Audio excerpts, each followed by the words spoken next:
Emery, as a person who tries to improve every single part of his life every single day and become a better manager, recognised that there was a little gap when he was at Arsenal, and he identified that and said when he was going to return to the Premier League, he wanted someone alongside him who could act as a personal assistant, somebody who could sit next to him at press conferences and translate anything that he didn't understand, somebody that he could lean on for advice, for off-field matters.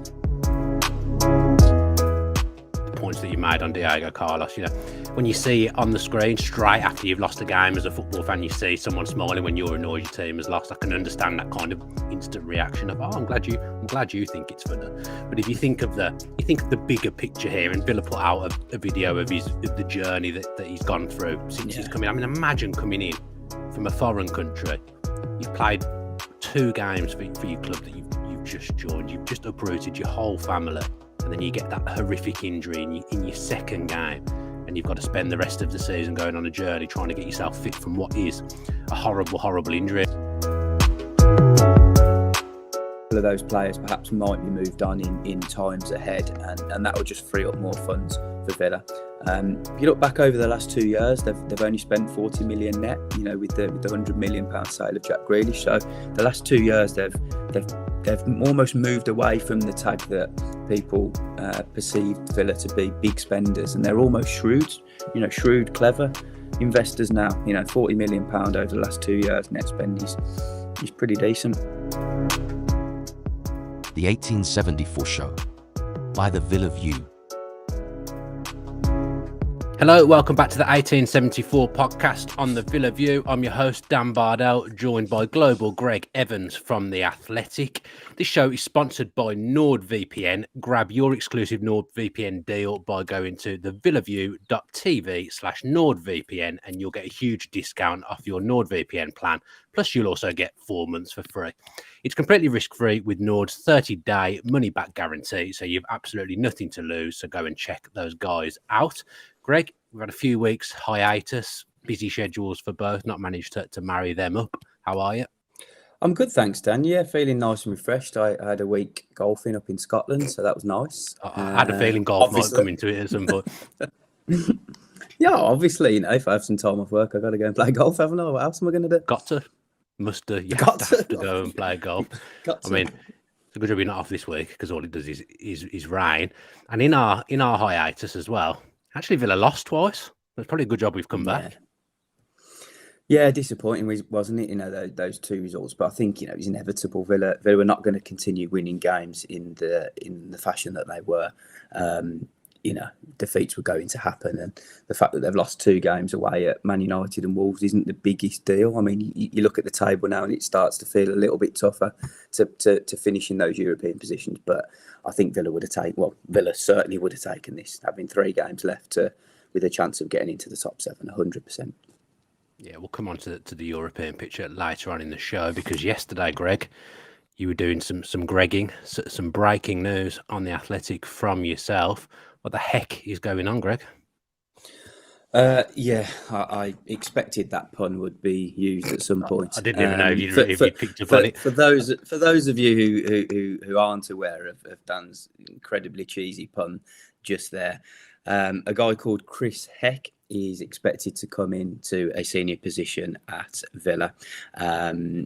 Heck was the former president of the NBA team, Philadelphia 76ers, spent 9 years at the club, 9 years at the team, and Wes Edens, Villa's co-owner, would have known him quite well, and the good work that he'd done at the NBA team. Obviously, Edens is also a co-owner of the Milwaukee Bucks, as many of you Villa fans know. So it's an expected appointment that has been pushed by him. So a bit of background on Heck is that he spent 9 years at the Sixers, was well respected internally, and helped grow the revenue streams at the team. So that's an important thing that Villa will be looking at, because it's a really important time for Villa at the moment now. They're moving into an era where they want to break into the top 6.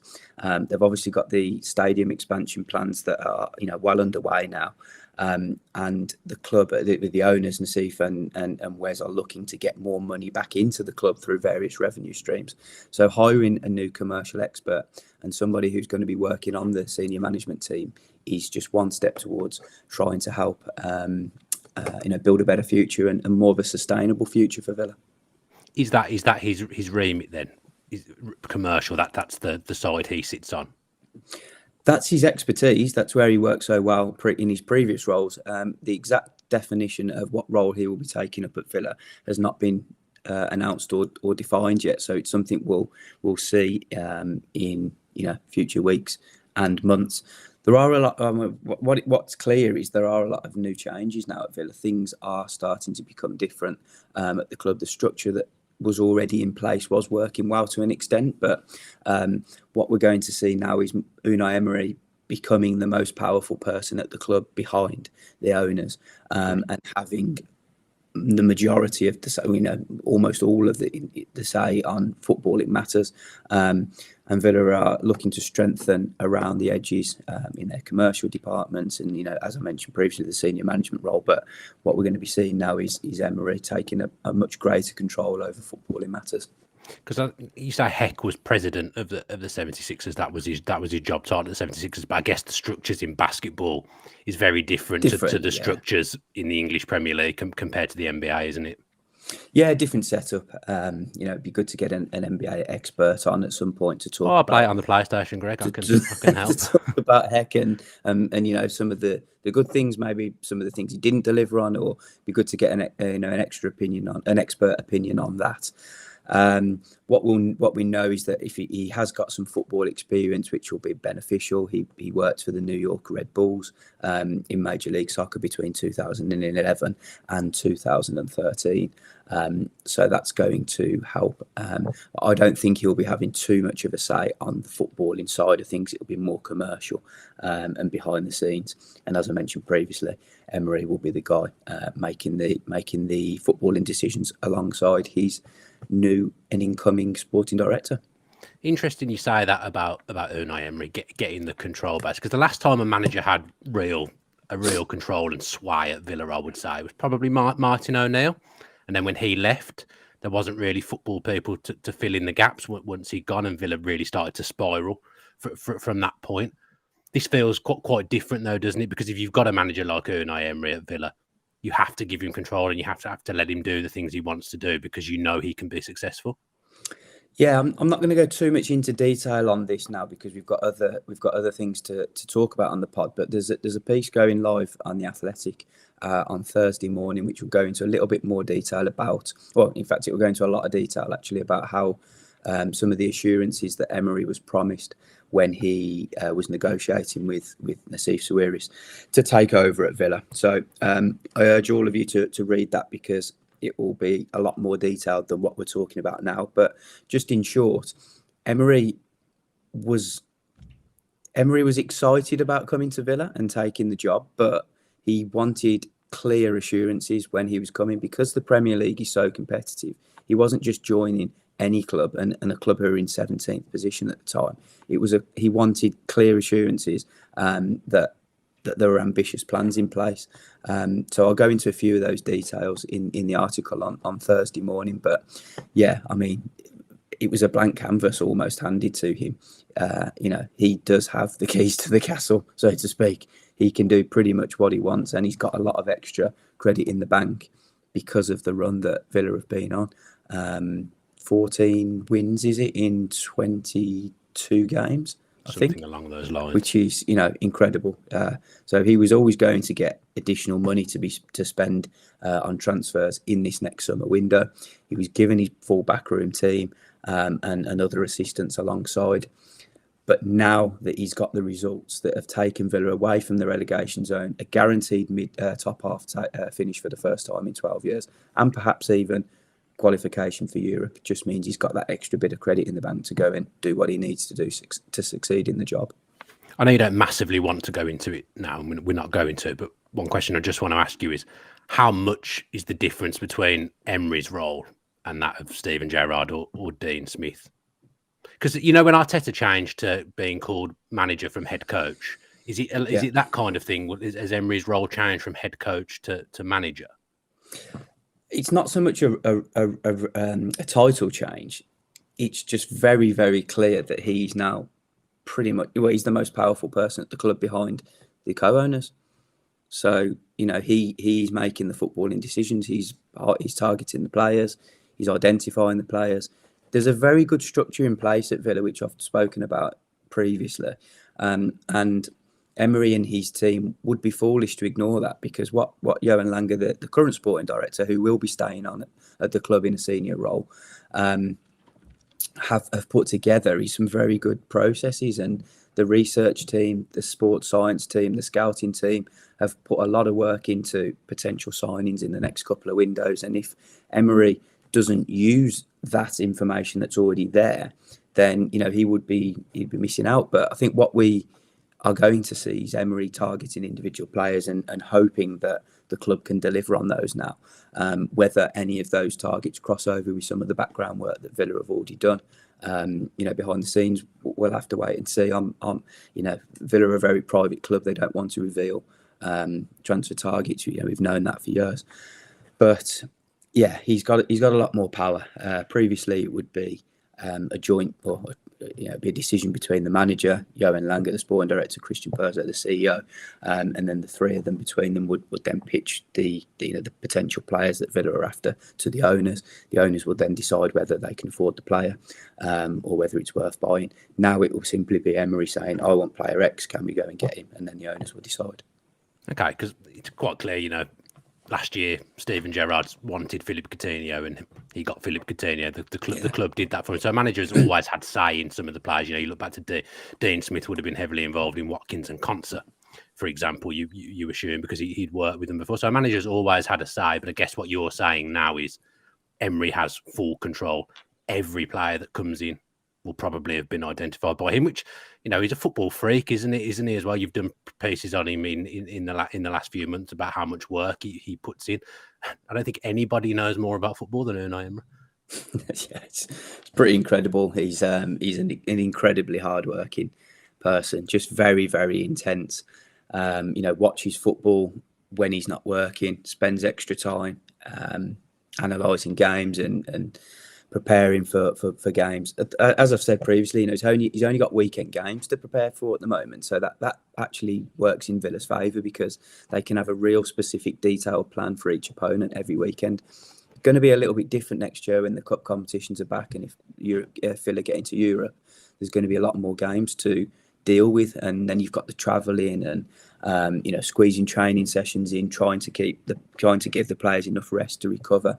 It all just becomes a little bit more different. But Emery has stuck to the same message consistently from when he joined, and I've asked him almost every month about this. He says he wants more games. The more games he has, the better for him, because he believes he can analyse the team and improve the team better through looking at games, which is quite interesting, because I think you speak to some of the managers and they would actually prefer the time on the training pitch, the 4 days a week training rather than the 2 sort of thing. But he believes that his team, under his guidance, can learn more through games. So we'll have to see how that one pans out next year.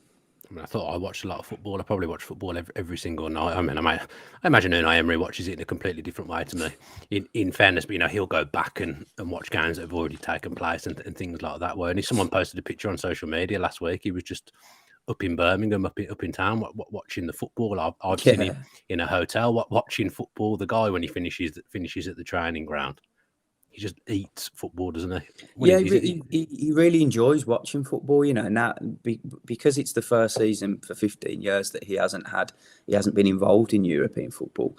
He said that he's actually enjoyed having the downtime to watch some of the Champions League and Europa League games and Europa Conference League games. He likes to watch teams and try to pick things up tactically and learn from other managers as well. He always says that he's learning every day, and he doesn't believe he's fully cracked it, but just seeing the work that he's done at Villa and transforming this team and speaking to the players that he's worked with, he's grown massively in my estimation. And I'd put him now as one of the real top elite coaches in the world, because sometimes you have to listen to the people that are really close to it to understand. And there's no people that are more closer to it than the players, and they're really impressed with him. Yeah, you mentioned Johan Langer about 5 minutes ago. You said he'll be staying, but obviously there is an appointment going on for Villa in that arena as well, or in that area. Can you just tell us a little bit more about that? Yeah, so Matteo Alemany, the current director of football at Barcelona, is a guy that both Emery and his personal assistant Damir Vidagani know well. All three of them worked at Valencia at some point, and not all together at the same time, but they were all aware of each other. And in another world, this trio of power minds have linked up together at Newcastle, because the current owners of Newcastle wanted to appoint Emery in 2021, was it, or 2020? I can't remember. 2021. Yeah, 2021, wasn't it? Yeah. So they wanted to appoint Emery at that point. They wanted to get Alemany in then as well, to help take the club forward.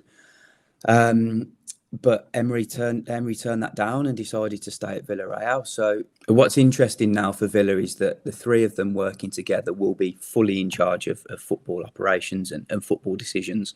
So it'll be interesting to see how the future transfer windows look. What players Villa decide to keep, which players they decide to move on, who they offer new contracts to, because that will all be decided by the football department. Alemany is a director with a very high reputation. He's been impressive in the jobs that he's done at Real Mallorca, at Valencia, and now at Barcelona during difficult times. But what's really interesting is that he's leaving, a key decision maker. He's leaving Barcelona, who are about to win La Liga, and moving to Villa, who are, effectively a mid-table team in the Premier League. It just shows the strength of the Premier League, and also the how serious the project is at Villa for him to leave such a big club to come to Villa. So yeah, this is Emery again as well, isn't it? Because without Unai Emery, this doesn't happen. I mean, yes and no, because he doesn't come unless Emery's there, okay? But also, you've got to look at the owners. They are increasing his salary significantly from Barcelona. He's moving in on a salary that Barcelona cannot match. So it's the continued push from these engaged and enthusiastic owners to take this club forward and continue investing in it with good quality people. So the only issue is, a 60-year-old director of football coming over who has no experience of working in England. Will that be an issue for him? That's something we'll have to assess over time. But Emery and Vidagani are very pleased to be having him coming in on board, and they're excited for how the future is going to look with him. I mean, you're talking about him not having Premier League experience, and I agree that that's always something that's going to get levelled at anyone that comes over from a different country. You're always going to say they've not done anything in the Premier League. They haven't got Premier League experience, but he might perhaps help open up different markets to Villa with his contacts, I guess. And I would also guess the players that Unai Emery is identifying, it's going to help having someone who's worked at a club like Barcelona with his contact books and his ways and his methods. That can only help Villa, I would guess. Yeah, I think so. I mean, they have got a good sporting director in place at the moment. Langer who can do all of that.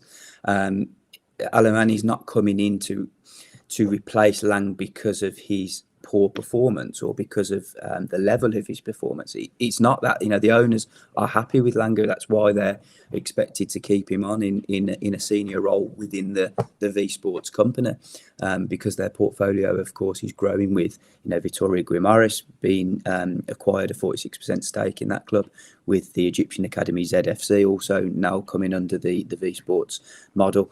It's a case of Unai Emery wanting a man in, and the owners delivering on that again. That promise to give him basically everything that he needs. So, Alemany will help Villa. He will have avenues that they perhaps couldn't explore previously.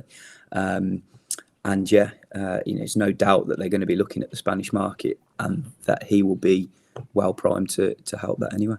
You've mentioned Emery's right-hand man a couple of times. Now, to people listening who don't know about him, it may come across like he's the assistant manager, but that's not correct, is it? This is a very different role. Can you just go explain a little bit for people who may not know who he is?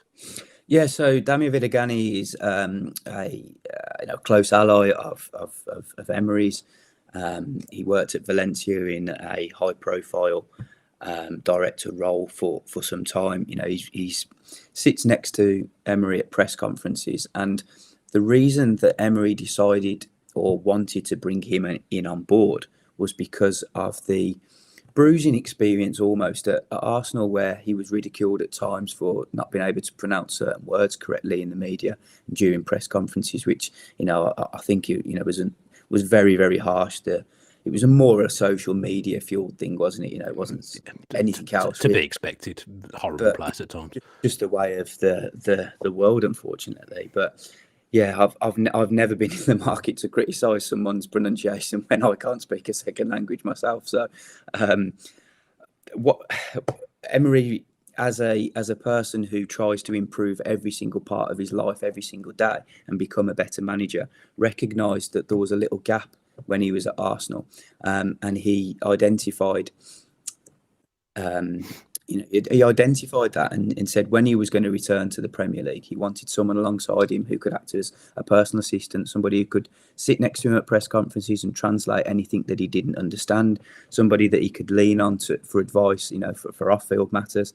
And Vidagani's role is wide-arching, really. He helps out in the media. He obviously has Spanish contacts who he speaks to regularly as well, but he's also involved in recruitment selection and giving opinion on players that when Emery's looking for that second opinion. So yeah, he's somebody that's well trusted, and I think what we'll see now is almost a triangle of power. It will be Emery, Vidagani and Alaman working together to make the football decisions at Villa.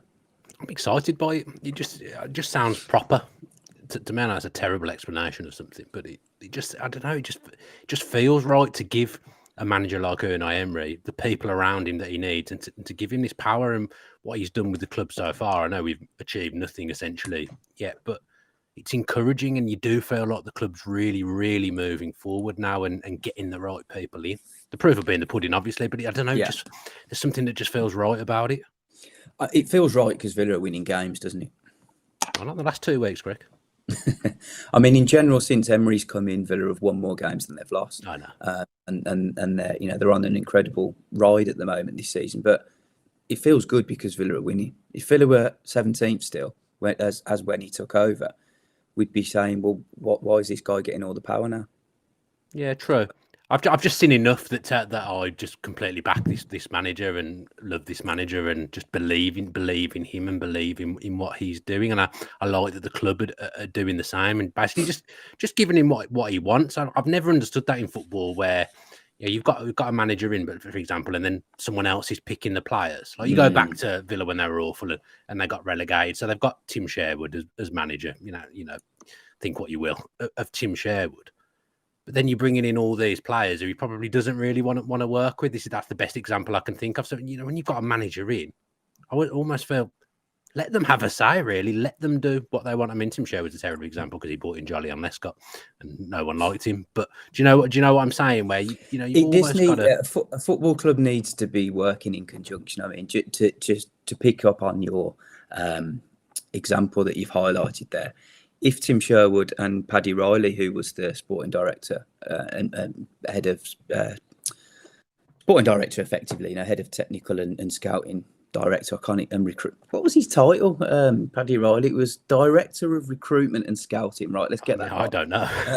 Director of recruitment and scouting. So if Riley and Sherwood had have worked together really well and agreed on a lot of things alongside Tom Fox and Hendrik Almstad, who was at the club at the time, then things might have worked well. But Sherwood wanted his players, Riley wanted his players, and it was a bad mix in the end. Sometimes you need to take a step back and just come to the right decisions between you. And unfortunately, we don't want to go back over that. I'm just remembering it. You can laugh about it now because Villa are in a good place, period, wasn't it? But I still, it wasn't. It shouldn't have been that bad. It shouldn't have been that bad because the players Villa signed went on to do good things, and it's like, if you had the right manager in at the time who believed fully in those players, it might have been different. But Sherwood never believed in some of those players because he wanted others in place instead of them, and that's fair enough as a manager. Maybe he did deserve a little bit more of a say in who came in because he'd kept the club in the league previously. But then, if you speak to Tom Fox and Paddy Riley and Hendrik Armstead, they will have another opinion, and they'll probably say that, well, we've provided these players the manager needed to do better to get the best out of them. So that's where I go back to having you need cohesion between the most important people at the club. Just every time I hear Tom Fox's name, it makes me laugh because I don't know whether you remember this. I used to write a bit for the Birmingham Mail, so it's basically like a fans column essentially, and I wrote something the season before we went down about how basically just saying things aren't going well, laying into a few things, and Tom Fox rang me up and asked me to come in. So I went into Villa Park and sat down and had this meeting with Tom Fox, and he was categorically telling me, we will not be sacking Paul Lambert. We believe in him. This is we're behind him. He's going to keep us up. We're heading in the right direction. Just trust the process, essentially. And the next week we lost to Hull and they sacked him. So I just always remember, you literally sat down with me for an hour, and then a week later, gone back on absolutely everything that you've said to me. Just a crazy time at this football club that was. I like the fact that he's invited you in. I'm all up for that. But if he's saying they're not going to sack the manager and sack and he gets sacked the next week, it's hard to listen to anybody after that, isn't it? Yeah, it all spiraled from there, didn't it really? But things hadn't been going well for a few years. But it's just a funny time. I can't hear Tom Fox's name without smiling and remembering that time. And like I say, because Villa are in such a good place now, we've kind of had to go through all those rough periods to get to where we are now. But we finally feel like we're getting back to the level that we want to be at. Anything else on those changes, Greg? Anything else you want to say? No, I think just encourage people who are listening to read the article on Thursday morning on The Athletic. It will go into much more detail, and I'm usually better at writing things than speaking things, so it might become a bit more clearer what I'm trying to say in my articles. You said earlier about not speaking a second language as well. I bet you know how to say what time's tea off in every language that there is, don't you? I bet you know how to say that. No, I don't actually. But yeah, probably should learn it. When we come back, we're going to talk about Villa and the European picture. But before we do that, here's a quick word from our sponsors.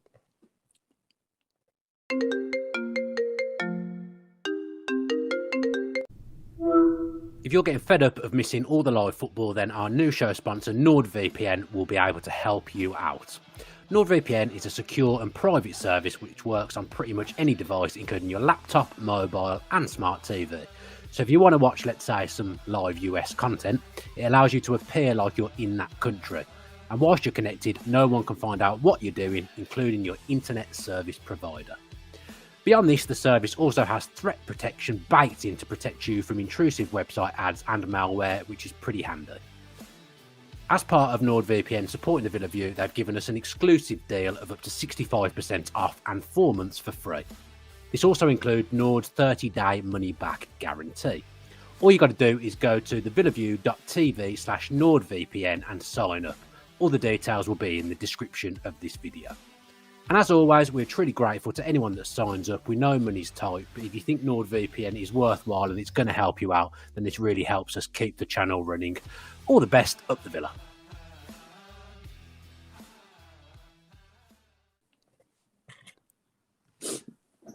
Thank you very much to NordVPN for backing the show. Greg, Villa have fell away a little bit, as we've already discussed, a couple of defeats, a couple of narrow defeats. Probably at the moment, actually, two of the tougher places to go in the Premier League. I think Manchester United and Wolves' home records in recent times are very, very strong. So I think narrow defeats can be forgiven. We have suddenly gone from scoring every game to not scoring for 2 games as well. What have you made of the last few weeks? I mean, look, when a team loses, it's always frustrating. It's always disappointing, isn't it? And you typically tend to look at the negatives. But I've tried to look at the bigger picture more and not get too down or too concerned about it, because Villa had scored in every single game under Unai Emery until the last 2 games. And there was a journalist who asked a question after the game, and he said, well, why aren't you scoring now? And I thought, that's just a little bit like premature. Strange things like have gone on in the last two games. Literally 2 games they haven't scored. So I'm not too concerned. I think, it's always a tough place to go to Old Trafford. Villa never really expect to go there and get anything. So not too concerned about that. The Wolves game, a local derby, Wolves really up. Wolves fans were really up for it. I haven't been to Molineux and heard it like that for a very long time, actually. I presume probably because the fact that West Brom aren't in the league and haven't played them for a while. They're looking at Villa as their real local derby in the Premier League, so to speak. So, yeah, they were well up for it. And I think that made a difference. It gave the home team the edge in those early periods. Wolves obviously got the goal and Villa just struggled to get back into that game at that point. Then I think they created plenty of chances.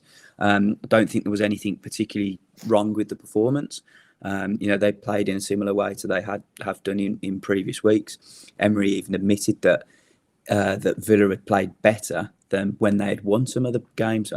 Presume he was looking at like the Crystal Palace game, maybe Everton away, where they Leeds at home. Games like that where they won by a quite slender margin and didn't perform actually that well, but just got the job done. So for me, it was a very similar performance, and it just unfortunately the goals just didn't come. Yeah, it was kind of a series of unfortunate events for Villa. Really, I don't think Wolves getting hammered the week before helped. In all honesty, because when you have a defeat like that as a club, you have to reset, and I think Wolves probably reset going into that game. They haven't really got anything to play for. They're safe. I said it on the countless times last week on the Villa View. If the roles were reversed and Villa could win a game to stop Wolves getting into Europe, we would take unbridled joy from that. We'd be well up for it, and that's how it was for Wolves. I'm not knocking Wolves at all because I think we'd be exactly the same. But they wanted to beat Villa because they want to beat Villa anyway. But also they wanted to stop Villa's progress, try and stop Villa getting into Europe.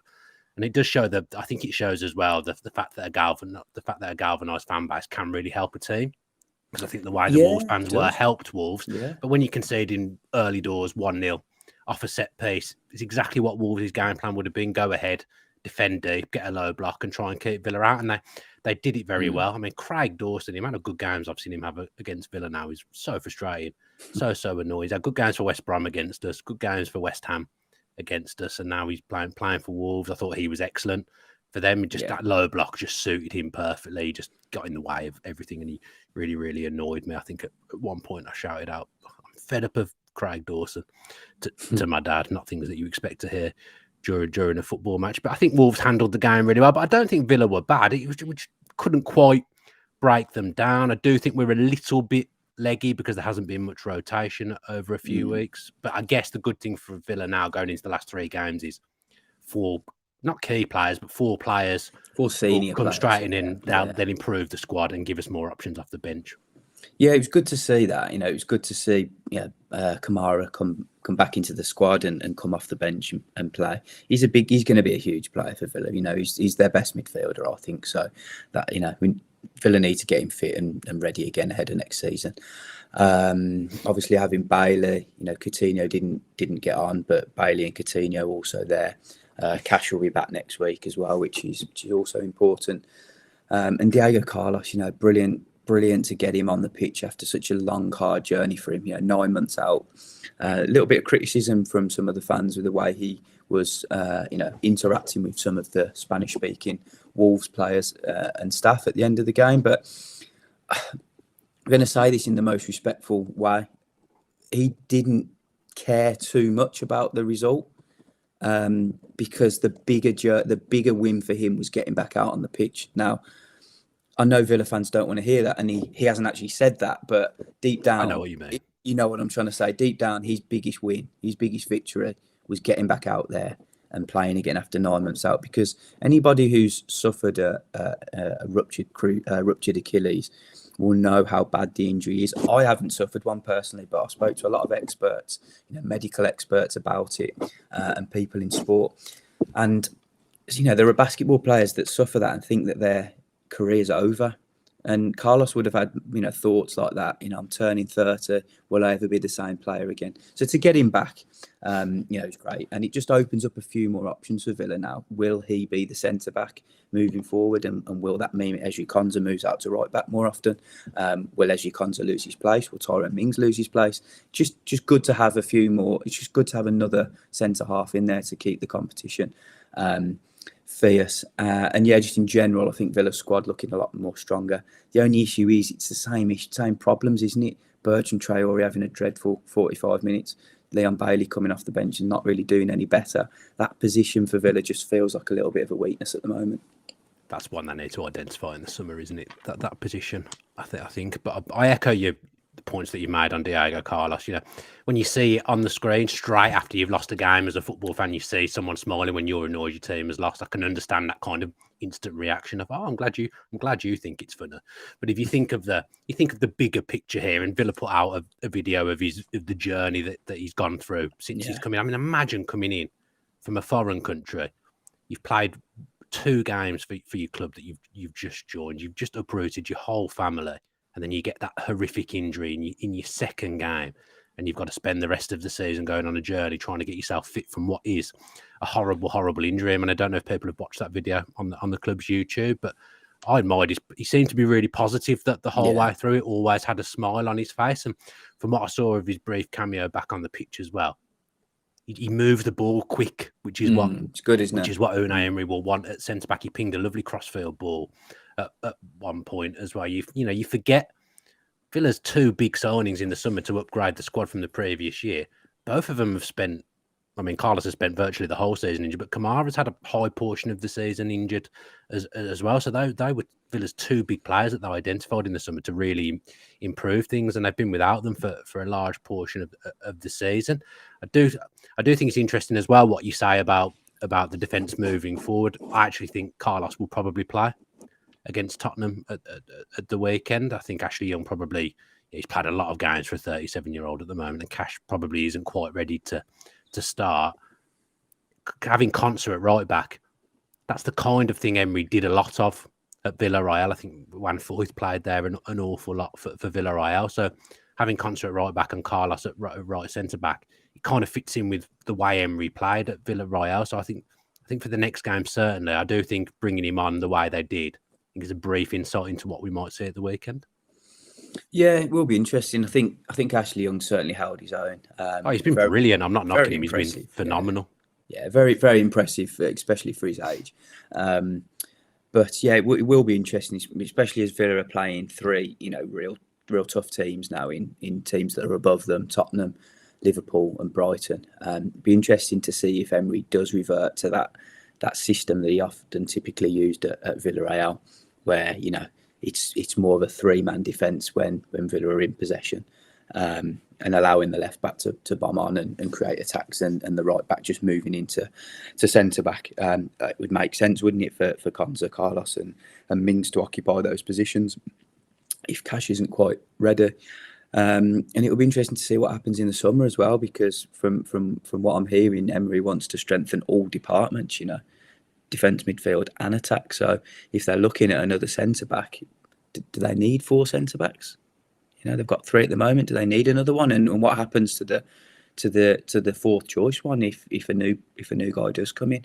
And what happens to Callum Chambers in that respect as well? Because it's going to be interesting, really interesting summer. My thoughts would be that Chambers would probably move on. I mean, in the summer, you'd maybe expect so, having not played much this season. Just always think it's tough having 4 really good centre-backs. They've got 3 really good centre-backs at the moment. If they buy another really good centre-back and they haven't got European football, what does that mean for 2 of them that typically won't be playing many games? I guess we'll see, won't we? But I do think, because Emery has played a centre-back at full-back previously, particularly at right-back. Konsa's been really good as well.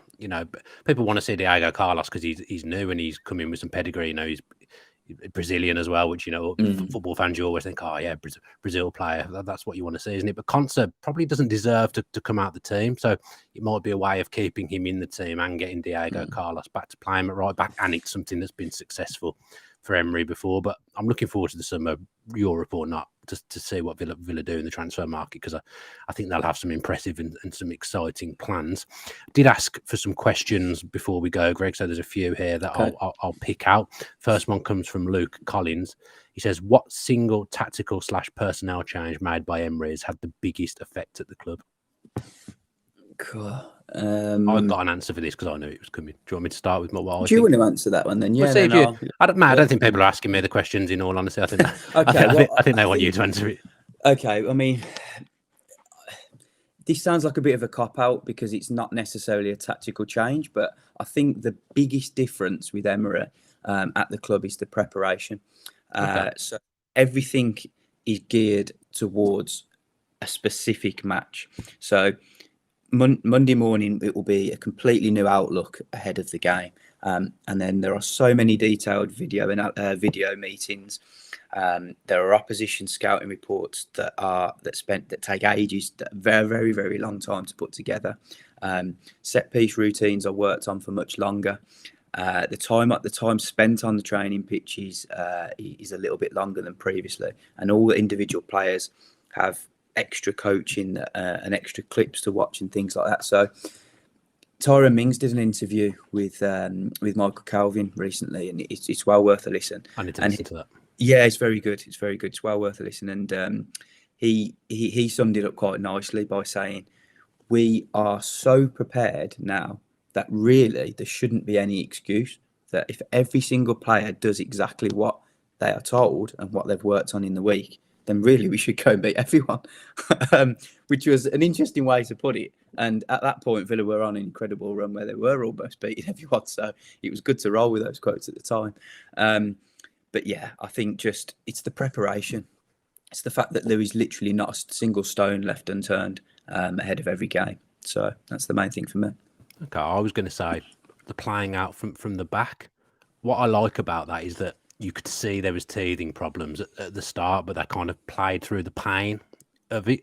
You have to come through the rough times sometimes to feel the good ones. I think Villa came through that pain point with the playing out from the back, whereas now you watch them do it, they're so comfortable. The fans don't get antsy at Villa Park when they're doing it now. So I think just that style and the fact that enables Villa players to pick the ball up in space, because I genuinely feel like that's something I've never seen in my whole time of going down Villa Park, is off the ball movement and players being pulled around and players picking up the ball in space. So I would say that for me, that's the biggest thing I've noticed from the playing side. I think that playing out from the back has been massive and something that Emery has implemented really well.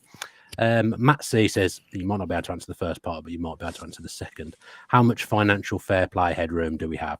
Can you see any slightly shock departures to increase revenue in the summer?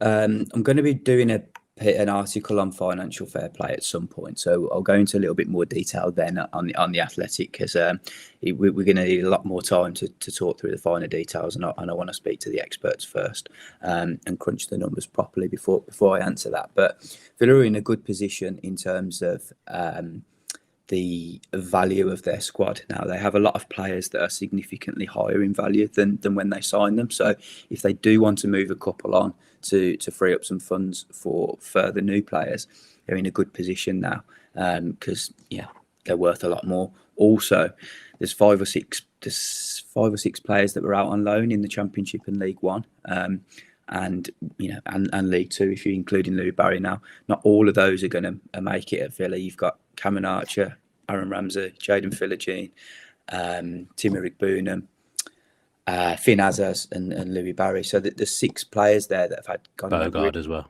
Lamar Bogard, of course. Yeah, there's 7 players there who've gone and had really successful loan spells in the Football League. Now, Emery will have a look at a couple of them in the summer. I've heard that he's very excited to see what Cameron Archer's like now, having had another 6 months on loan at Borough. His numbers are quite frankly staggering. They're ridiculous. His goal. In terms of goals and assists. He's done really well. The loan worked perfect. Villa needed to move him on for another 6 months to see if he was ever going to be good enough to be a Villa striker, and he's gone and ticked every single box now, so he deserves his chance. Whether he gets that will be down to Unai Emery, but I'm told that he's excited about seeing him in the summer to see if he's ready. So yeah, to go back to that, a couple of those players perhaps might be moved on in times ahead, and that will just free up more funds for Villa. If you look back over the last 2 years, they've only spent 40 million net, with the £100 million sale of Jack Grealish. So the last 2 years they've almost moved away from the tag that people perceived Villa to be big spenders, and they're almost shrewd, clever investors now. £40 million over the last 2 years net spend is pretty decent. So yeah, I think they're gearing up for a pretty big summer. How much money they're going to spend, I don't know. I'm not privy to those conversations yet. I don't know what the budget is, but I know that Emery will be significantly backed and that the plans are very ambitious at this point in time. Matty D asked about Cameron Archer, keep or sell. I guess you kind of probably answered that. Keep.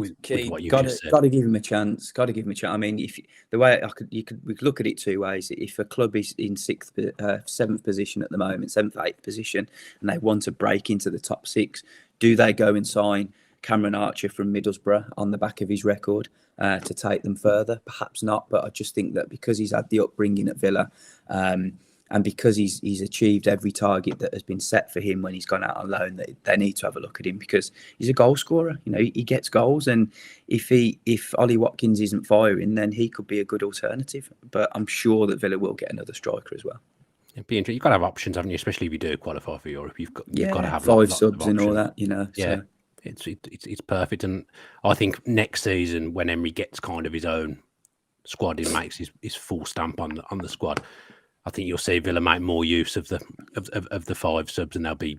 I can almost imagine Unai Emery planning what he's going to do with his subs before the game and telling the player, "You'll be on in 60 minutes if this is what's happening in the game. If this is what's happening in the game, you'll be on," and things like that. You can imagine when he's the squad that he wants, Villa will make more use of the 5 subs rule. Although I think subs have been pretty good actually in the main in killing off games since Emery's come in fairness to him.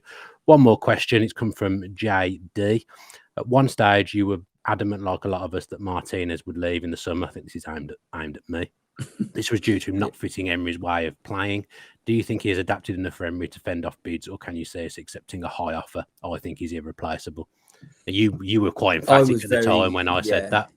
Because my thoughts were at the time. My thoughts at the time were we've just been knocked out of the FA Cup by Stevenage.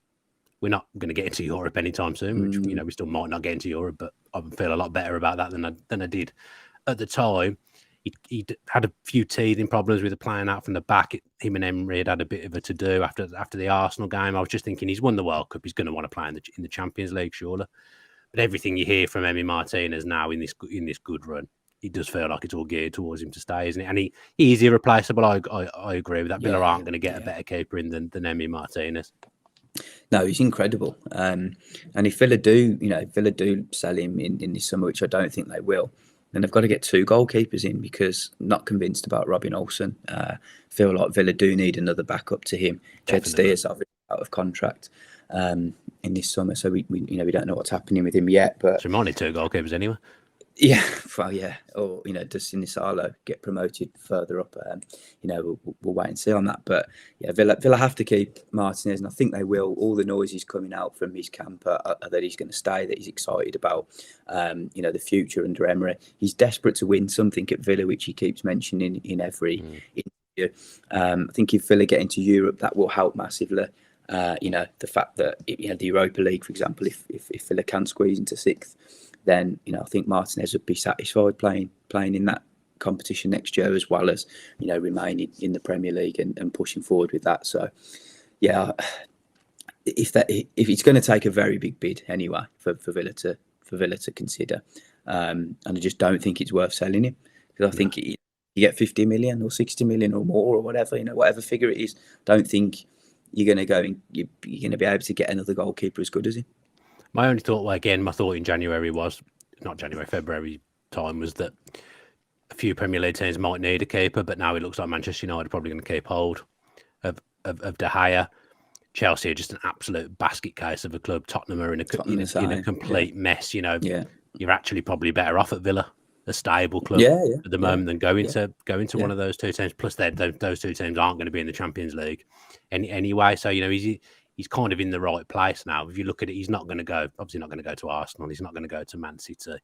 He's not going to go to Newcastle, probably won't be in the market for a keeper, even though I'm not convinced Pope is top level Champions League goalkeeper, but Pope will be their goalkeeper next season. So really he's at the best place. And I love the way he speaks about Villa in interviews. He says the things that the fans want to hear players saying, and it's not like when Fabian Delph said it and then left the next day. It's literally like, he means it. He appreciates what Villa has done for him and how it's elevated his career. His interview with Ian Wright recently, said so many nice things about the club, and I hold my hands up. I misjudged it when I said all those things that I was saying. I had my thoughts of what might happen. I was completely wrong. They were just thoughts. Sometimes you get things wrong. So yeah, I've completely changed with that now. I believe he'll stay. Believe in him, and delighted with him as Villa's number one because he is one of the best goalkeepers in the world. Greg, that does us. Anything else you want to say before you go? Obviously, you've mentioned you've got a few big pieces coming up. Yeah. No, just for those who haven't subscribed, just go and have a look at the Athletic. Most of the detail that I include are obviously all in the articles. So yeah, any feedback is welcome as well. Okay, thank you very much, Greg. Been good to do the show again. I've really enjoyed it. Very informative show as well. You've given the listeners a lot, so really appreciate it. Always great to talk to you. And we'll be back again next week, won't we? We will indeed. Hopefully on the back of a win. Hopefully on the back of the win, and hopefully you haven't got any golf, so hopefully we'll be able to get a podcast in, won't we? But yeah, thanks ever so much for listening. Don't forget to subscribe to the channel and the podcast wherever you get your shows from. That would be much appreciated. If you watch on YouTube, give the video a like and a comment as well. If you want to ask any questions, then ask them in the comments, and we'll pull them across and speak about them next week. But thanks for all the engagement on the channel. We really appreciate it. Only one thing left to say: up the